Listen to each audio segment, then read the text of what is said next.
আম্বেদকর আছে শেষ দিনেও তপ্ত সংসদ হইচই জেরে শেষ দিনেও মুলতবি লোকসভা ও রাজ্যসভা। সকালে বিজয় চকে অবস্থানে বসেন বিরোধীরা, সামিল হন প্রিয়াঙ্কা গান্ধী। পাল্টা সংসদ ভবনের গেটের বাইরে বিজেপির বিক্ষোভ, শাহের বিরুদ্ধে বিক্ষোভ তৃণমূলেরও। সংসদ ভবনের সব প্রবেশ পথে সাংসদ বা রাজনৈতিক দলের ধর্ণা অবস্থানের উপর নিষেধাজ্ঞা জারি করেন স্পিকার ওম বিড়লা। গতকাল সংসদ ভবন চত্বরে ধুন্ধুমা রক্তারক্তি, বিজেপি কংগ্রেস সাংসদদের মধ্যে ধাক্কাধাক্কি হয়।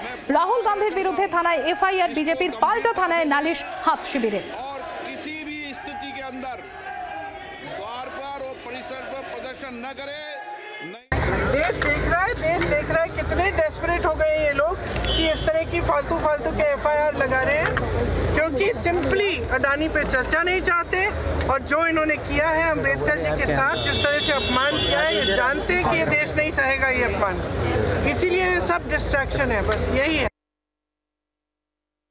দেখুন, গতকাল আমাদের শান্তিপূর্ণ ধর্ণা অবস্থান চলাকালীন যেভাবে রাহুল গান্ধীরা এসে তার উপরে ঝাঁপিয়ে পড়ল এবং আমাদের দুজন সাংসদ গুরুতরভাবে আহত, একজন প্রবীণ সাংসদ এর মাথা থেকে রক্ত ঝরল এই সংসদ পরিসরে। এটা একটি নজিরবিহীন ঘটনা। শুধু এখানেই থেমে থাকে, নাগাল্যান্ডের একজন মহিলা সাংসদ, তাকে শারীরিকভাবে নিগৃহীত করা হয়েছে।